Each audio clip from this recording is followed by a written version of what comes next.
CBN Brasil.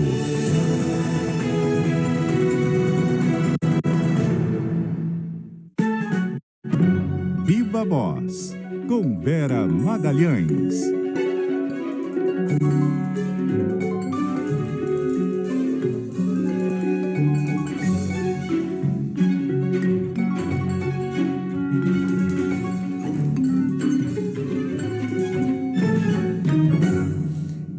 E aí, Vera? Oi, Sardenberg. Boa tarde para você e para a Cássia, para os ouvintes, também para quem assiste o CBN Brasil. Boa tarde, Vera. Vera, o assunto é quem será o candidato a vice na chapa do Lula. Quer dizer, candidato a candidato. Né? Há uma disputa, pelo que você nos diz, há uma disputa entre o PSB, partido do atual vice-presidente Alckmin, e o MDB, que estaria também reivindicando a vice do Lula. Como é que está essa situação, Vera?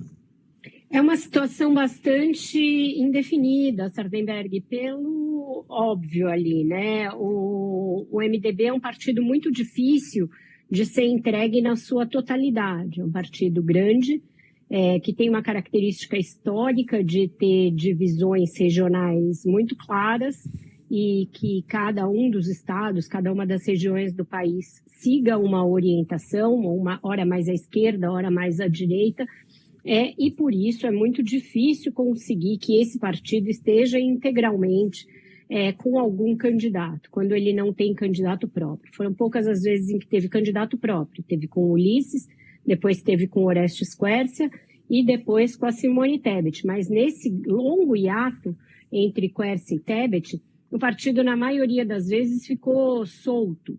A exceção foi quando o Temer foi vice da Dilma, em 2010 e em 2014, e isso resultou num rompimento entre eles, que levou à adesão do MDB ao processo de impeachment. Então, existe ainda uma memória, em parte da esquerda, em parte do PT, muito ruim em relação a essa aliança, e uma resistência a repeti-la, embora o Lula tenha ali uma certa tentação em obter um partido com a força do MDB e com o tempo de TV do MDB. Então, o presidente lançou essa isca, né? Lançou essa possibilidade ao dar uma entrevista na semana passada, em que disse que o Alckmin pode ser selecionado, pode ser ali convocado para ajudar a formar o palanque de São Paulo, dando a entender que ele não está garantido, não está assegurado como seu vice. Isso fez com que a movimentação aumentasse. Então, da parte do MDB, a ala lulista do partido passou a pressionar para que o MDB fique com a vaga. E qual é essa ala lulista? Ela se concentra, sobretudo, no Senado, no Nordeste e na região norte do país, com o Pará do governador Helder Barbalho. Então, o grupo de Renan Calheiros e Renan Filho, que é ministro do Lula, Helder Barbalho e Jader Barbalho Filho, que é ministro do Lula, gostaria de ter a vice, e aí a vice poderia ser tanto o Renanzinho quanto o Barbalhinho, o Helder Barbalho. Então, é um partido que também tem essa característica do filhotismo político, né? E do outro lado, o PSB também se mexeu. Então, o prefeito João Campos foi a Brasília, se reuniu com o presidente e insistiu na importância de manter o Alckmin, por ser fiel, por ser leal, por não ter o risco de haver uma traição como houve com o MDB e com a Dilma, e pelo papel importante que o Alckmin teve, tanto simbólico, dando ao Lula aquela chapa ali mais de centro, mais sinalizando a construção de uma frente ampla, quanto um papel efetivo como ministro e como vice-presidente, no sentido de construir, por exemplo, saídas para o tarifaço e outras oportunidades em que ele foi chamado a atuar mais diretamente. Então, tem campanha para os dois lados e o Lula ainda não bateu o martelo, mas vai se aproximando um momento em que ele vai ter de bater o martelo. Depois do Carnaval, essas definições vão ter de ficar mais claras, até para que os palanques nos estados sejam atrapalhar essa ideia. Tá certo.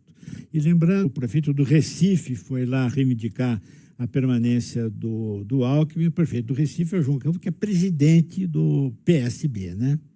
Outro caso de filhotismo, o PSB tinha como suas principais lideranças, primeiro, o bisavô dele, né, o Miguel Arraes, depois o pai dele, Eduardo Campos, e agora o João Campos é a principal liderança do partido e também muito empenhado nessa ideia de que o Alckmin permaneça como vice do Lula, e isso vai garantir alianças em todos os estados. Lá em Pernambuco é um deles em que os partidos ficaram muito afastados por muito tempo, mas se reaproximaram mais recentemente.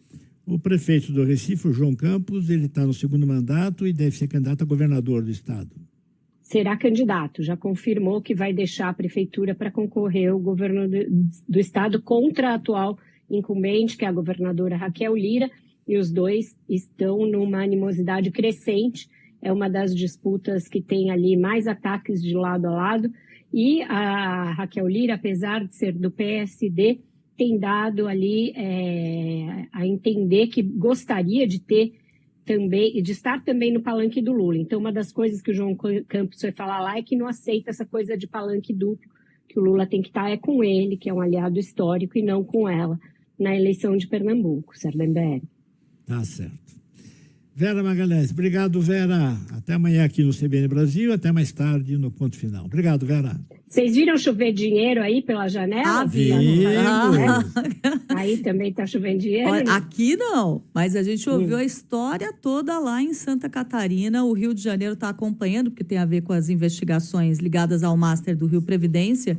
E a gente trouxe aqui, inclusive, as imagens, Vera. Olha, eu nunca tinha visto de perto tantas notas de R$200. Pois é, eu fiquei até mais perto da janela aqui para se chover dinheiro, tá mais próxima para cá, mas aqui só chove água mesmo. Fenômeno isolado, só lá em Santa Catarina. Então tá bom, tchau, até amanhã. Tchau, Vera, Até amanhã. Até amanhã.